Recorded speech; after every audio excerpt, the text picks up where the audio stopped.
iPad dies, as a teacher, you learn you can't trust technology. So if this dies and my phone dies, it'll be the shortest message you ever heard. Hebrews chapter 12, verse 1, it says, "Wherefore, seeing we also are compassed about with so great a cloud of witnesses, let us lay aside every weight and the sin which doth so easily beset us, and let us run with patience the race that is set before us." Let us run with patience the race that is set before us. And so today I want to talk to you just for a moment about the race of a lifetime. The race of a life. Everybody loves a good race. Everybody. If I was to give everybody in this room a piece of bubble gum right now and tell you the first one to blow a bubble wins, you'd see all kind of crazy stuff. You see some people stretching, get ready to chew their gum. All right, you see some people pull their fake teeth out, spray them twice, put them back in. All right, you gonna see some stuff. I'm telling you, they want to win. All right, there's a few people in this room that'll tell you right now, I want to win in everything I do. Some people will tell you I cheat to win. It's not true. It is not true. But people want to win. Everybody loves a good race. If my two sons are in here, are they in here? Okay, they're kind of quiet right now. I didn't know they were here. If I want my older son to do something faster, all I have to do is pretend he's racing his little brother. He speeds up. "Oh, Corey gonna beat you." "Oh, no he ain't. No he ain't." Then don't let him start losing. He gets mad then. Now he wants to cry. He did that this morning. Everybody loves a good race. When I was 16, I bought my first car. It was a Chevy Sprint. Little bitty red Chevy Sprint. I worked all summer long. $800 I paid cash. Counted it out, put it in the man's hands. He says, the glass is broken. But don't worry, it won't cost much to fix it. That was the first lie. So I go to get my glass fixed, and they told me that getting my glass fixed cost almost what my car cost. It'd be cheaper to buy a whole nother hatch. So I started searching for a hatch, and I finally found one, except the hatch was blue. So I had a red car with a blue hatch. They called my car the Superman car. So when I'd pull up to a stoplight, I'm 16, my mama doesn't know this, so don't tell her I said it. I pull up to the light and I would rev my engine a couple times. Well, actually it didn't sound that good, it was a 4-cylinder. And the man would look at me, and if they were driving something real, they'd look back and go, "Look at this guy." But every now and then I get someone who wanted the challenge to race my little Chevy Sprint. But they didn't realize they didn't want none of them 4-cylinders. I revved that engine up, took a few times to get it wound up. I can go from 0 to 60 in about 45 minutes.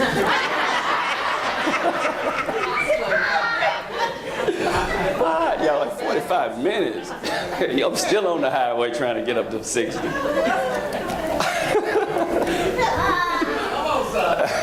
The thing I want you to see is that we're all in a race. Everyone in this room is in a race, and that race is called life. All right, you are in a race, I'm in a race. We all have our own races that we have to run. And in Hebrews, he says, let us run with patience the race that is set before us. Let us run with patience. There are several things I want to talk to you about that I hope will help you be more successful in your race. That's all I want to do. Share a few things that will help you be more successful. When I was young, I didn't like track and field. It was boring to me. All right, I loved sports, but I didn't like track and field. I just felt like it was a waste of time. You're just running around in circles. That's the way I viewed it. But as I got older, I realized the technique that goes into track. I realized the determination, the commitment that goes into track. And as I think about us as Christians, if we live our life without Christ in it, really all we're doing is running around in circles. Amen. Running around in circles. Running around in circles. So my first car was a stick shift. I don't know how many of you know how to drive a stick, but it took a little time getting used to driving a stick. One thing I learned about driving a stick is you can't go from first to fifth. You've got to work your way there. First gear, second gear, third gear, fourth gear. I still got it. I stick reverse. Yeah, back it in. Put it back in gear. I wasn't very good at getting out of first gear, so I would floor it to peel out so I didn't stall out. I wasn't good at getting my feet right. So my little Sprint always made a lot of noise. In fact, I burned the clutch out not long after buying it. But a lot of us want to go from first to fifth in our lives with God. We don't want to endure first, second, third, fourth, fifth. We want to go from here to here. We want to skip stuff. And you don't appreciate your race if you get to skip.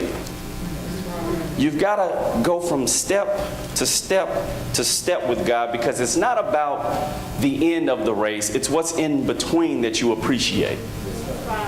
So, and if you know anything about driving a stick, if I'm in first and then I switch it over from first to fifth, what's going to happen to my car? It's going to die. Why? I don't have the power for fifth gear. And a lot of people will look and they'll say, oh, I wish I was like Pastor Coleman. He's in fifth gear. I'm still in first.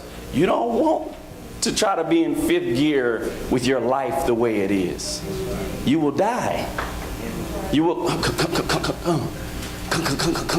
That's what happens on a stick. All right. My mom tried to teach us how to drive a stick when we were about 8, 9 years old. We drive in the little parking lot, and my sister just could not grasp that clutch, and she kept on stalling out. She kept on. Me and my brother was dying in the back seat. She kept stalling out. Going to find out my mom hit the brake up. All right, that'll do it every time. Every single time. If you drive in first gear for too long, you're going to start hearing a loud noise. That's how you know it's time to shift.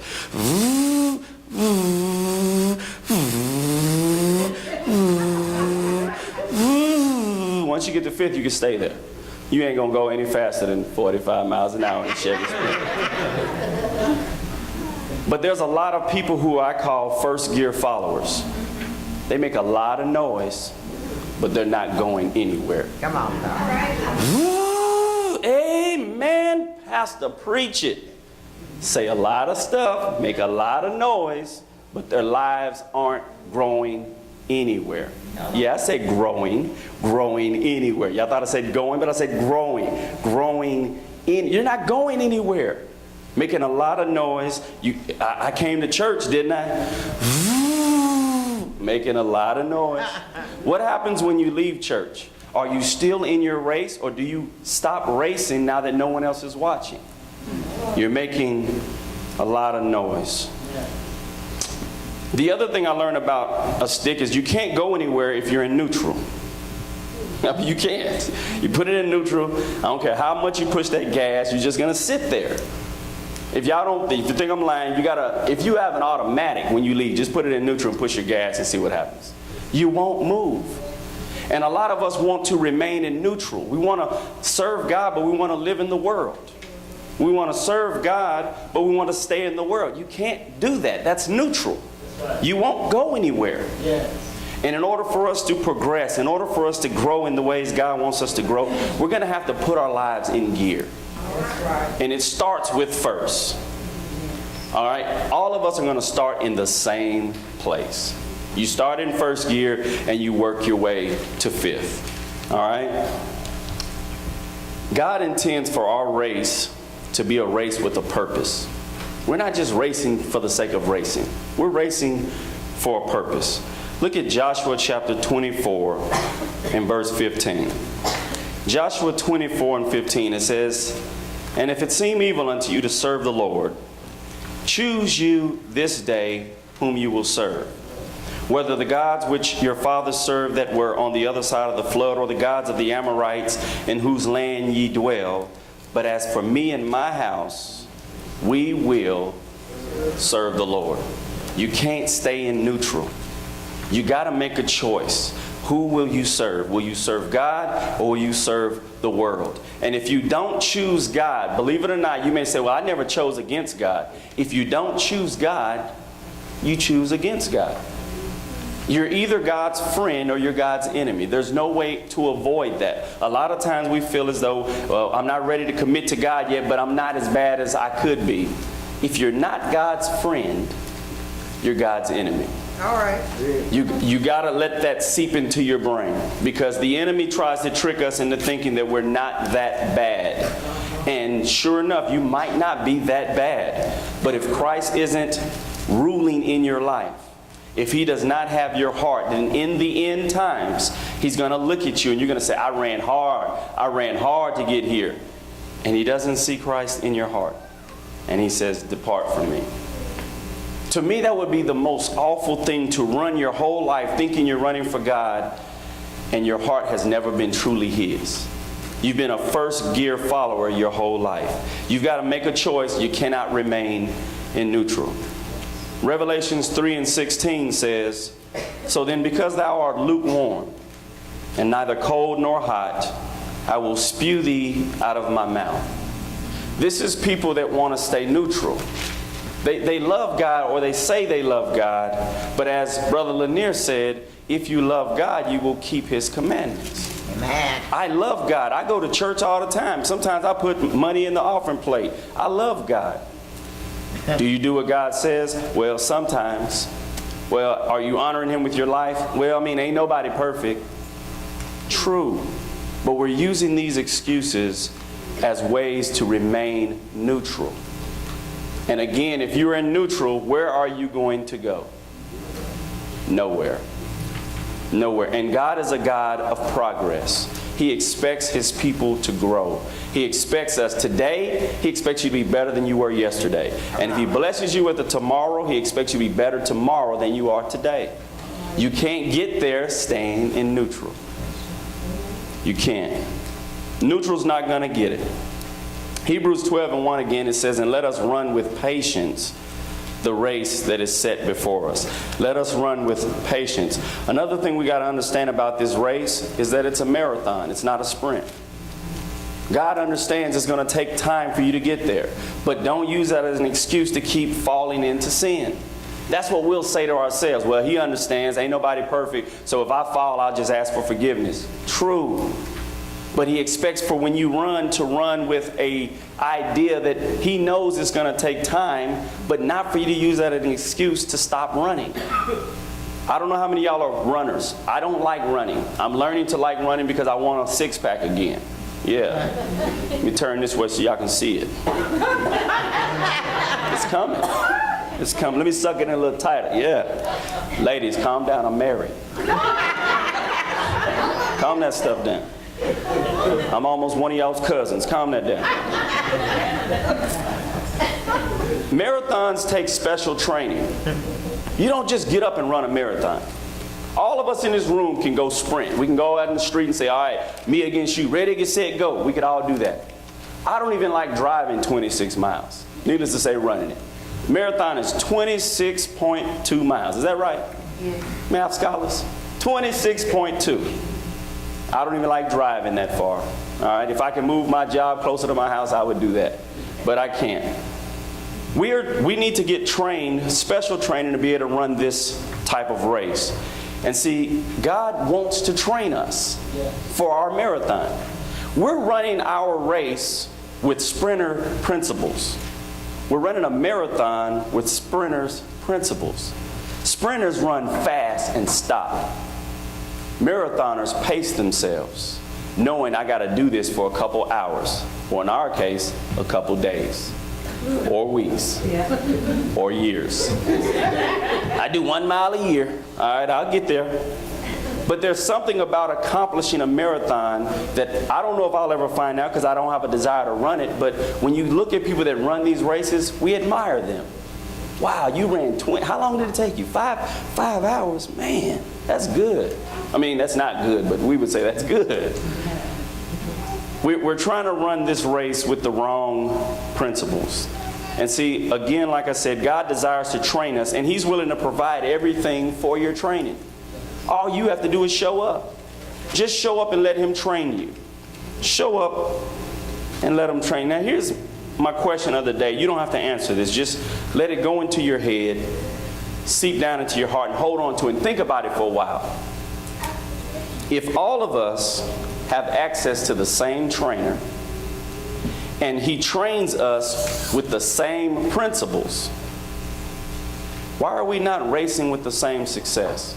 I'm going to say that again. If all of us have access to the same trainer, and when he trains us with the same principles. He doesn't give you a plan that's different from your plan. He teaches you the same thing. Why are we having different levels of success in our racing? Some of us will discipline ourselves and take our training seriously, while others are going to struggle to commit to the training. Some of us can commit to training until the race gets hard, and then we go back to running how we used to run. I mean, everything is precise. I mean, when I started trying to run, I looked up stuff on the internet. They got all these different tips. Lean forward, run on the heel, the balls of your feet. Don't sit back too far. Keep your body tight. Don't move your arms too much. That's wasted energy. They have all these tips. But as soon as I got tired, I started running how I normally do. Y'all seen people run on the side of the road, you thinking he ain't even going nowhere. He just doing this. Doing this. His body's tight.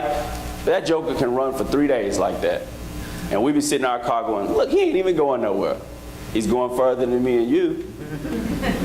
All right, we still looking at our gut going, I need to get out there and run.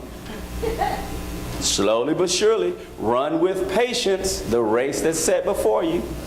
1 foot in front of the other foot. 1 foot in front of the other foot. Proverbs 3, 5, and 6 says, trust in the Lord with all thine heart, and lean not unto your own understanding. In all thy ways acknowledge him, and he shall what? Direct your paths. The training that he is giving us, we've got to learn to trust the training. When the race gets hard, trust your training. You've been training all these years for this race, and as soon as it gets tough, you give up on the principles that have gotten you that far. Keep your head down and keep running. Keep running. Keep running. I know you're tired. Keep running. Keep running. I know you want to quit, but keep running. And then all of a sudden, this weird things happen. You get what they call a second wind. Yeah. And your tired legs disappear. Your brain starts thinking, man, I can run forever. You just keep running. Your breathing changes. Oh my goodness, I can breathe again. What has just happened to me? You keep running. You keep running. Before you know it, the finish line is right ahead. The one that you thought after the first 2 or 3 miles you would never see. Just got to keep running.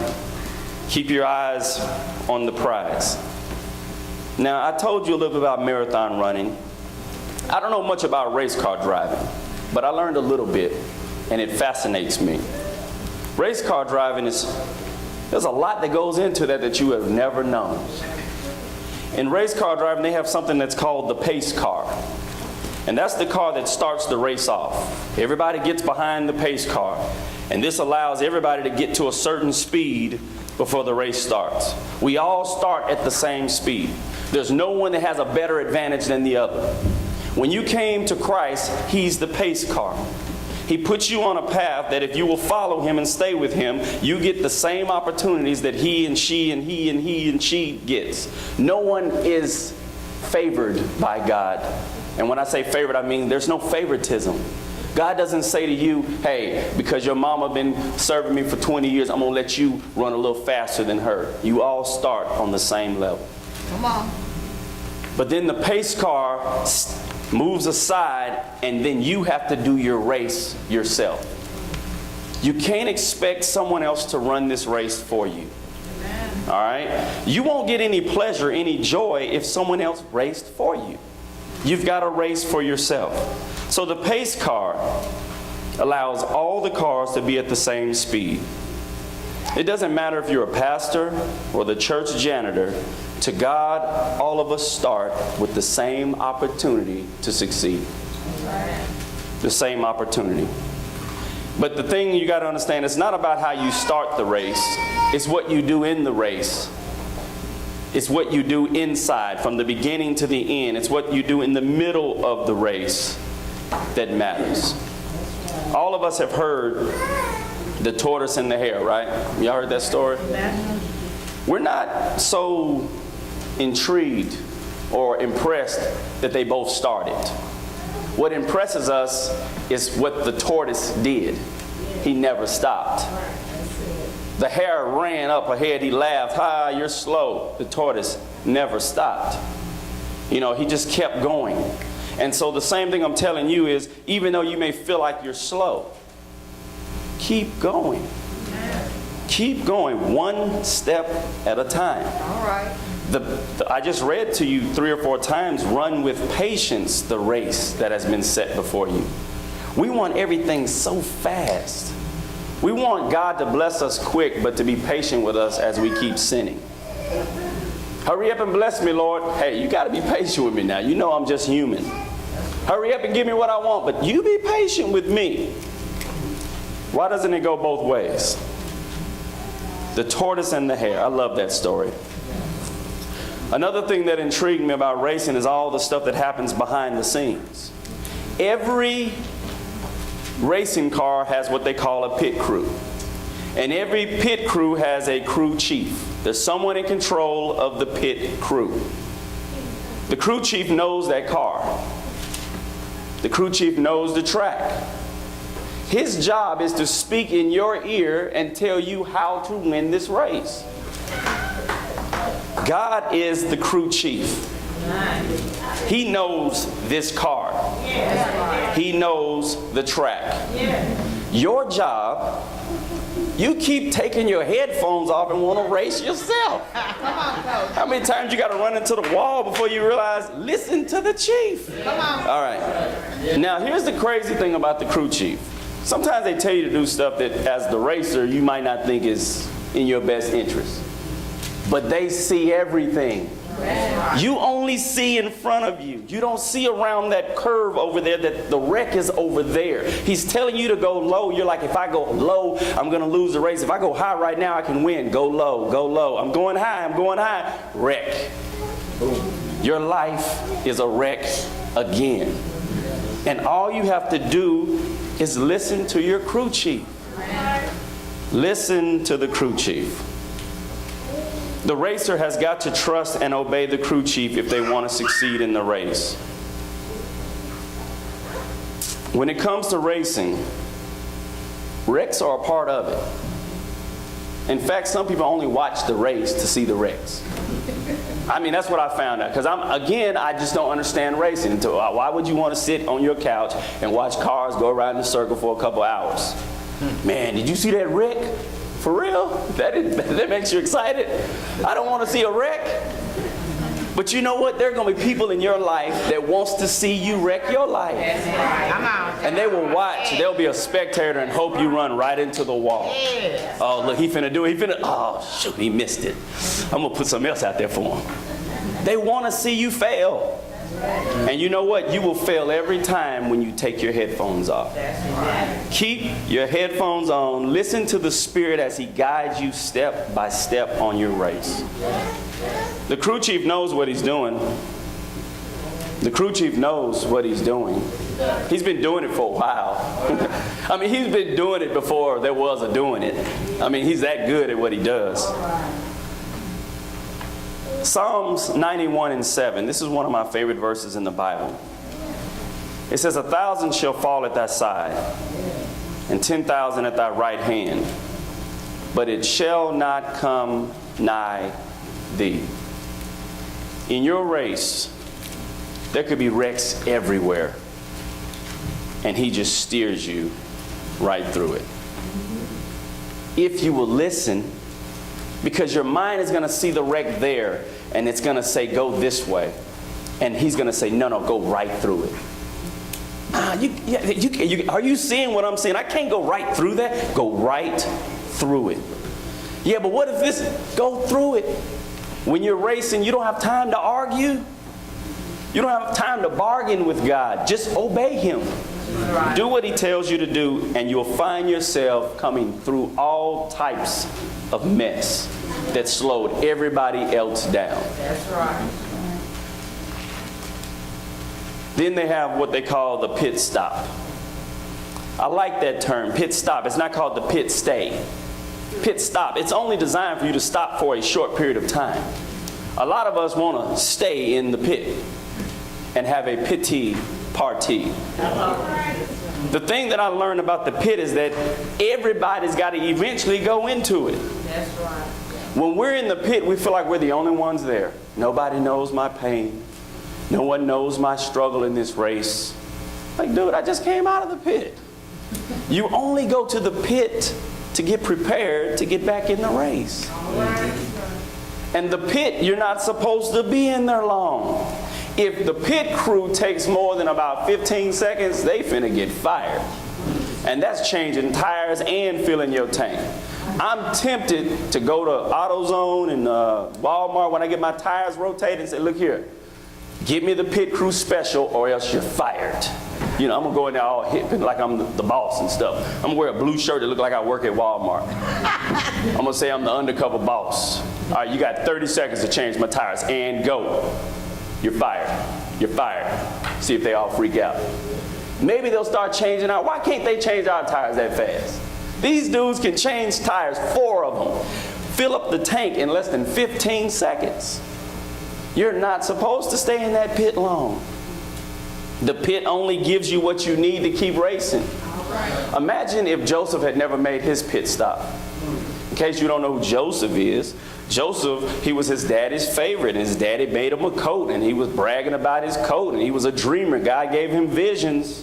His brothers hated on him. They threw him in a pit. He was in the pit. They took him out of the pit, sold him into slavery. He became a slave. Everywhere he went, he gave God glory. And because of him giving God glory, he went from the pit to the palace. What I'm trying to get you to see is that the pit isn't the end. The only time the pit is the end is the pit you don't want to go to.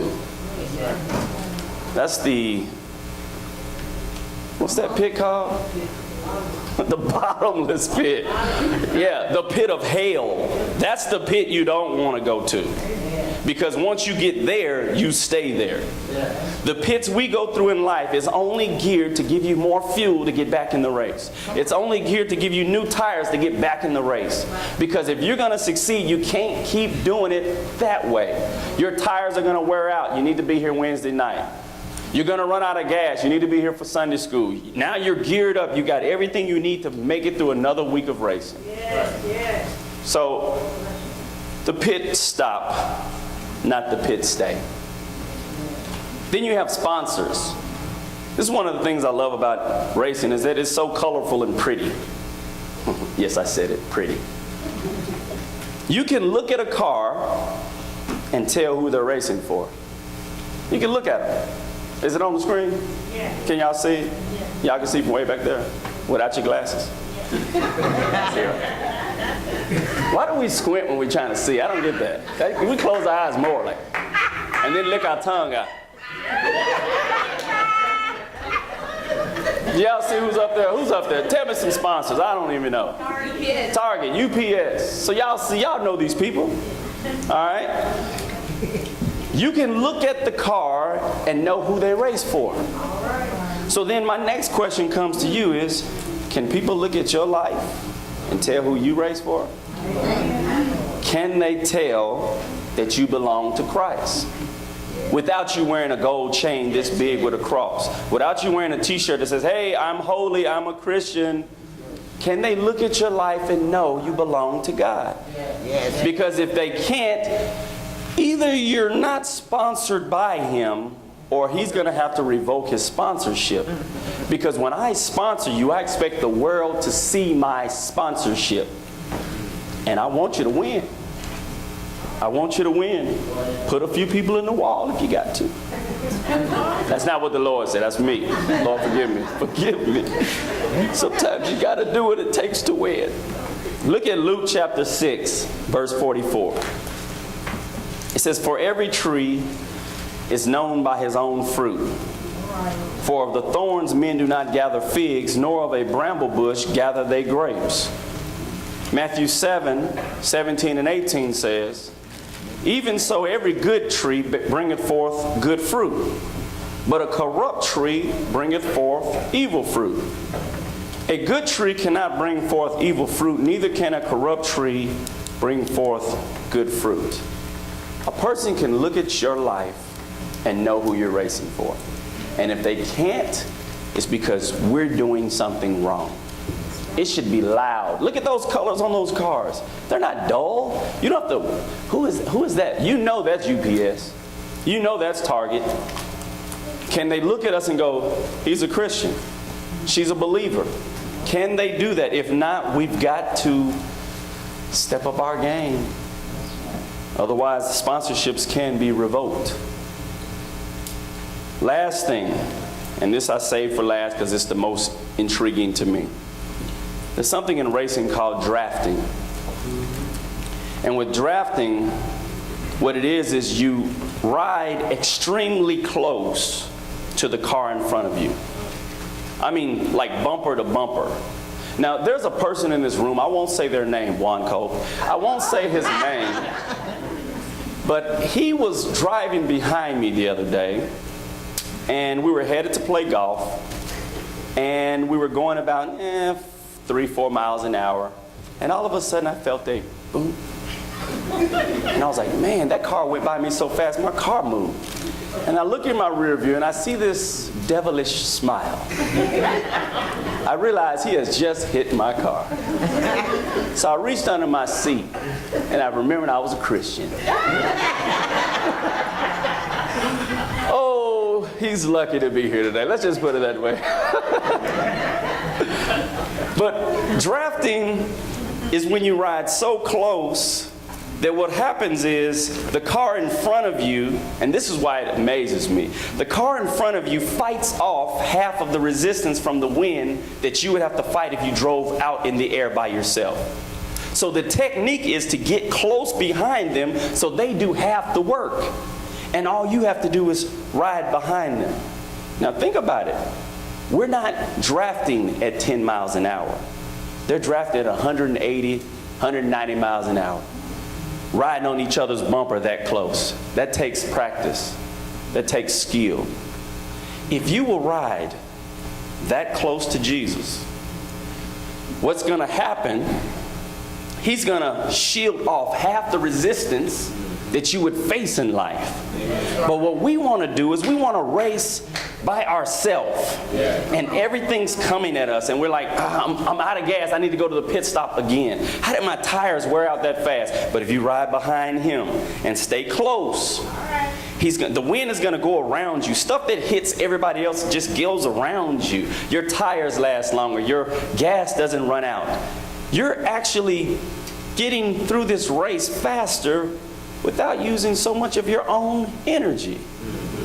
The Bible tells us that greater works shall you do. Yes. The only way you can do greater works is if you stick close enough to him that he can propel you to the finish line. Come on, come on. We keep having to go to the pit because we keep running out of stuff that we didn't have to run out of if we would have drafted with Jesus the whole time. That's my new t-shirt. Drafting with Jesus. Somebody write that one down because I will forget it in 10 minutes. Drafting's not an easy task. It takes practice. It takes practice. But if you will learn to, now don't do this in your cars on the interstate. Please don't do this. Please don't do this. He told me to try it. No, that's not what I'm saying. All right? I'm talking about drafting with Christ. Stick with him close and start to see how life seems to get a little easier. You still got to drive your car now. You still got to run your race. Don't get me wrong. You don't just put your car in neutral and just ride with him. There's no such thing as neutral. You've got to keep up with him. Keep up with him. Because if he pulls away, you lose that draft again. If you move to the right when he's on the left, you lose that draft again. You got to keep close with him. And he'll pull you through this race. He'll pull you through this race. But he's not going to make you draft with him if you don't want to. He's not going to force you to draft with him. Wow, I'm almost done already. Can you believe this? Let me go back and start over. Okay. Hebrews chapter 12, verse 1. I'm just kidding. Wow, I thought I had about a 90-minute message here. Look at Matthew chapter 11. verse 28 through 30. It says, "Come unto me, all ye that labor and are heavy laden, and I will give you rest. Take my yoke upon you and learn of me, for I am meek and lowly in heart. Ye shall find rest unto your souls. For my yoke is easy and my burden is light." This is Jesus saying to us, draft with me. Stick close to me. There's no need in you fighting the resistance if I already had to fight it. Stick close with me. Death has no more power. Stick close with me. Hell has no more power. Stick close with me. I've already fought off the resistance. Why are you racing by yourself? I'm offering myself to you to draft. Do you want life to be easier or harder? Everybody's going to say easier. Don't misunderstand what I mean by easier. Because you give your heart to Christ, because you say you confess and you believe in Jesus Christ, does not mean life is going to just be so fluffy and perfect. You've got to endure stuff too. You got to go to the pit a couple times too. Because when you go to the pit, you'll appreciate all those that are there to make sure you got back in the race.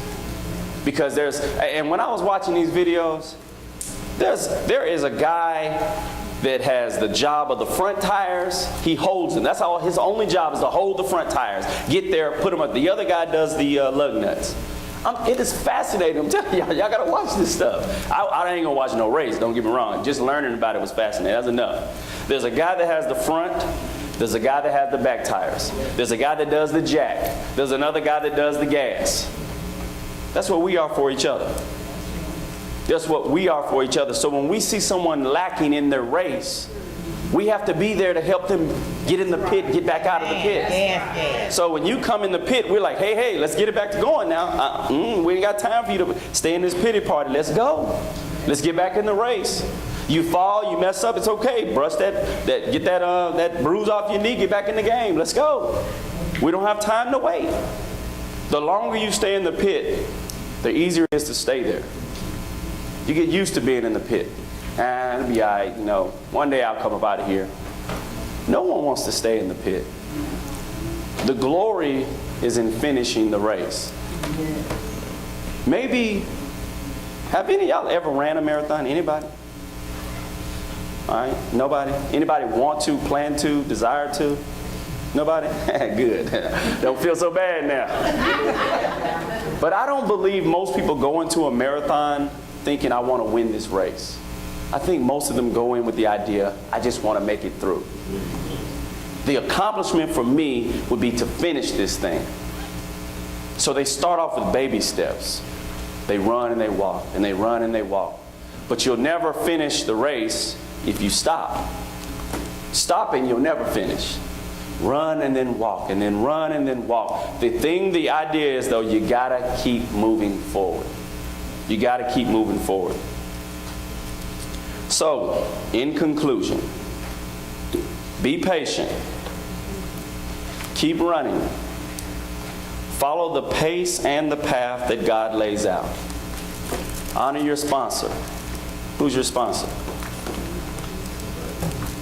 Oh, I don't know. I don't know who sponsors y'all. Hey, somebody hollered at me. Christ, you heard me. One more time. Who's your sponsor? Jesus. Okay, good. I'm just hoping we got the same sponsor. I guess he got enough to go around then, doesn't he? Amen. Honor your sponsor. Remember your training. Don't forget what you were trained to do when things get tough. Because guess what? Things will get tough. The race is not going to always be you out in front and it's easy. Sometimes you're going to have to battle some stuff, some situations. And in the end, you will be able to say what Paul confidently said to Timothy. And this will be the verse we close out on. 2 Timothy chapter 4 and verse 7. I have fought a good fight. I have finished my course. I have kept the faith. Keep racing. Keep racing. And I'm gone.